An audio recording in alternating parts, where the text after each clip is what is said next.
Okay, so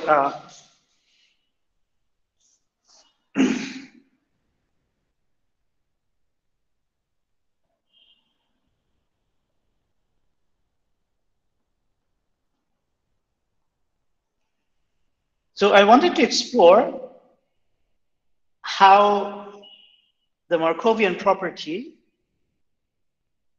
is manifested when we express it in terms of K. Now, you know, for simplicity's sake, you know, we can take our Hamiltonian to be time independent. If the Hamiltonian is time independent, then of course our system should be time translation invariant, right? And the only time translation invariant quantity which depends both on t and t prime is t minus t prime, right?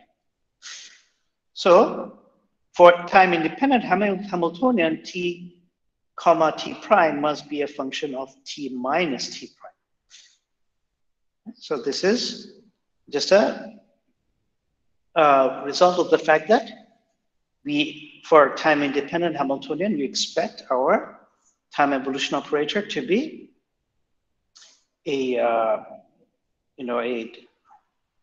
time translation invariant. Okay. So, let's go back to the expression for K. So Kx of t,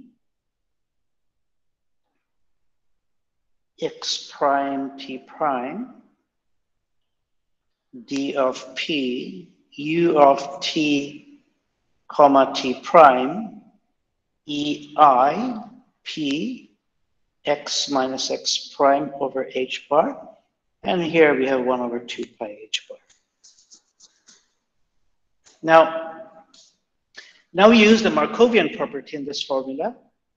So we can write this as 1 over 2 pi h bar d of p. Okay, before we write the Markovian property, notice that this is an operator, right?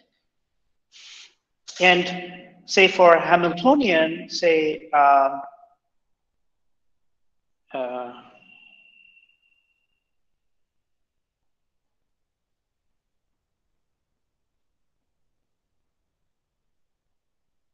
hang on. Yeah. So, we can think of this as u t prime, and this thing times these guys, we can rewrite this as, and this is something you will be using in the tutorial, in the second part, is psi of p of x, psi star of p of x prime, right? Now, recall that in this thing, we have u of t, say, minus t prime is e to the power I by h bar, Hamiltonian times t. Now, if I, assume my Hamiltonian is of this form, right?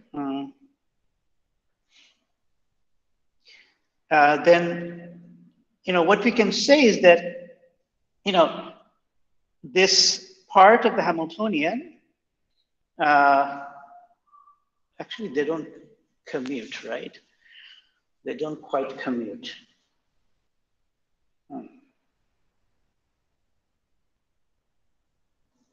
Let me see if I can do this without using the commutation.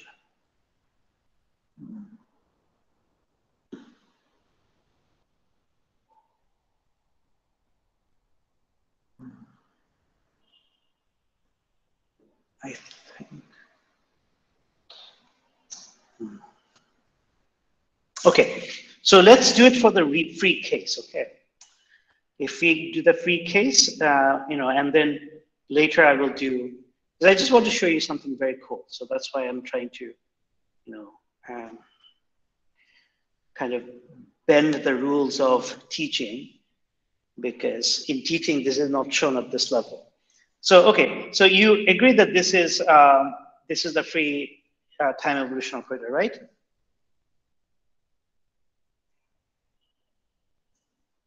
Yeah, makes sense. Okay.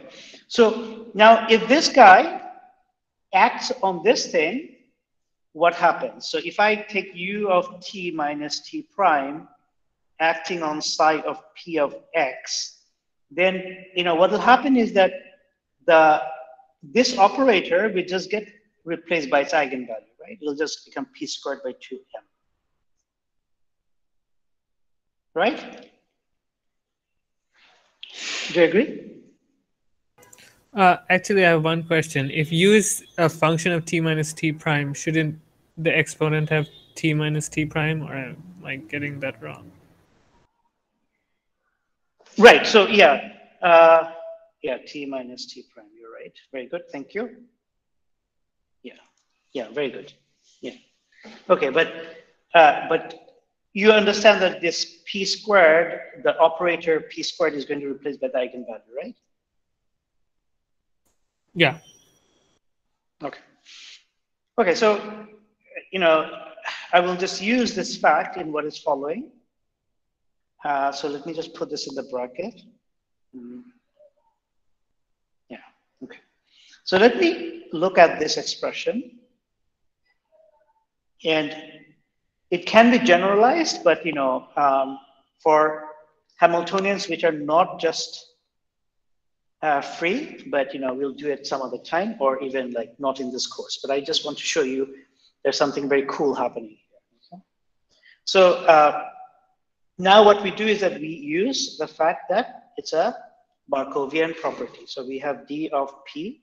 So u of t comma t prime.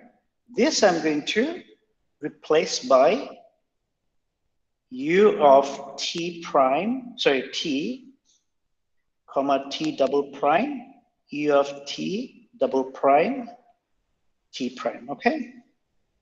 And then I have, say, e to the power I p x minus x prime by h bar, right?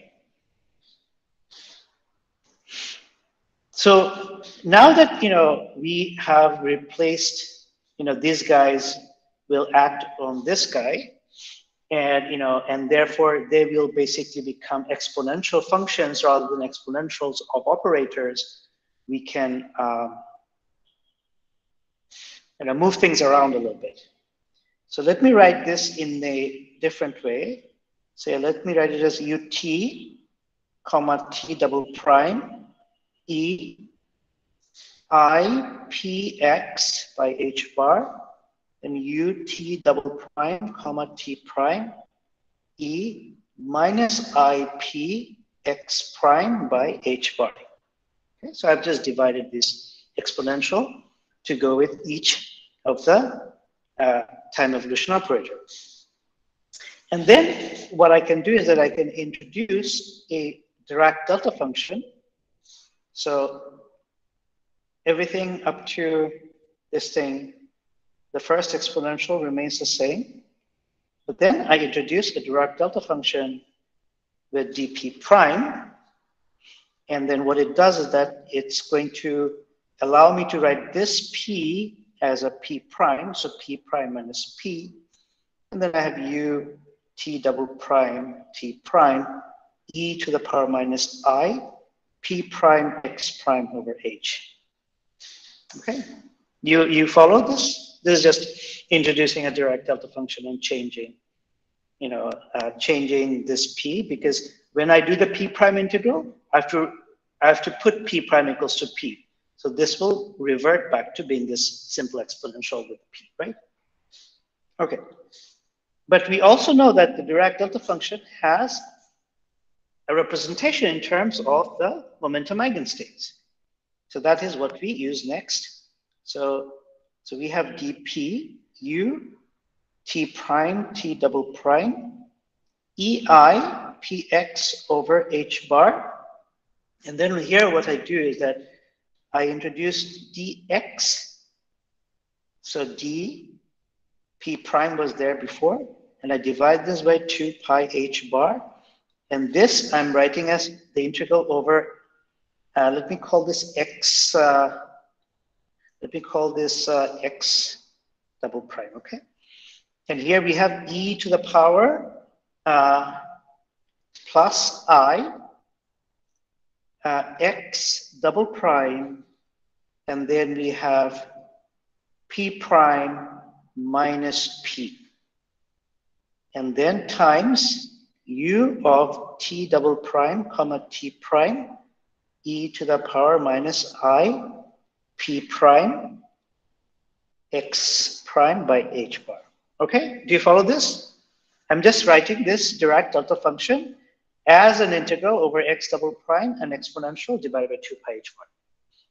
Because we saw that that's how we met the Dirac delta function, remember?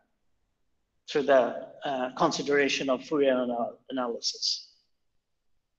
Okay, now what we can do is that we can say, okay, here we see px, here we see a px double prime, here we see a p prime x prime, here we see a p prime. So let's divide these guys up in a symmetric way, and let's bring our dx double prime integral up out in the front, and then we have in one of the brackets 1 over 2 pi h bar d of p u of t prime t double prime e to the power I, and then we get p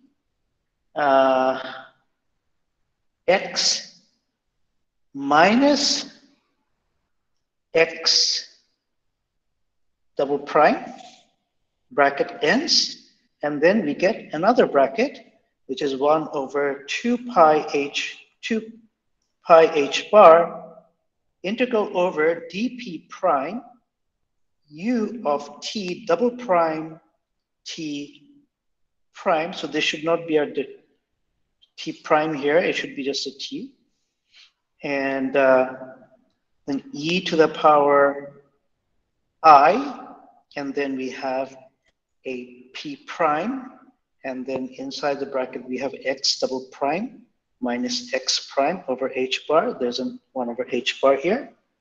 Right. I think I don't think I've made any mistakes, but let's just then we can recognize this thing and this thing as 2 factors of k. So as a result, what we have is, what we have shown is that k xt semicolon x prime t prime is equal to the integral over dx double prime of k xt semicolon x double prime t double prime times k of x double prime t double prime comma x prime t prime. Okay, so this is what we have shown. There's a times. And what does this mean graphically? Graphically, what it means is this. It's just a reflection of the Markovian property. So suppose that we have, time going from here to here. So this is t prime, and this is t. And we are interested in, say, starting at this point. Say this is x prime, and going to this point, which is x. And what k does, what this guy does, it takes us from this point to this point, right? And if you have a classical particle, then the classical particle, if it's a free particle, it'll go straight along the path, right? So that's what I'm representing heuristically.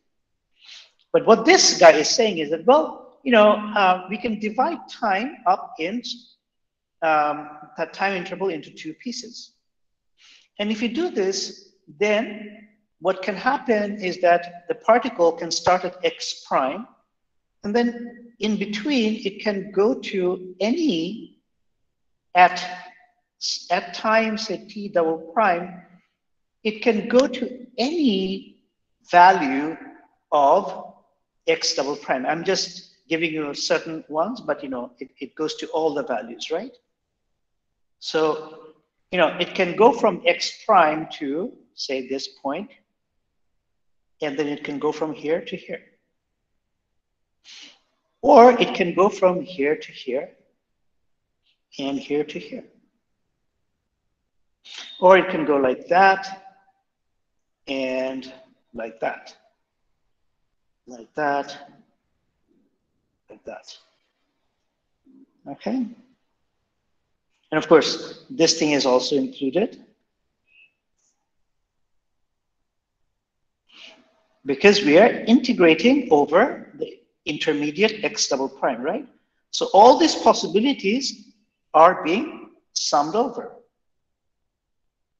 Okay, so this is the interpretation of, just 1 second, okay?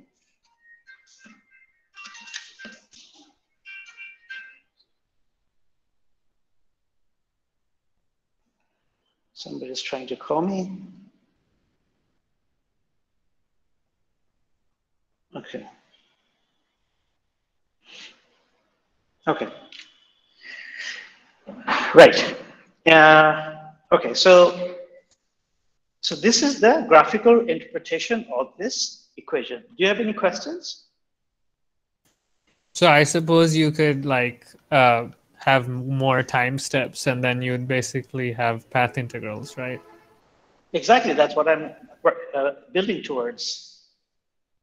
So, and I just wanted to show you that the path integral is not this very mysterious thing that everybody makes it out to be. Well, it is quite mysterious if you think about it physically, but mathematically, it is just the logical, it is the logical, it is a logical conclusion that comes from the Markovian property. Okay?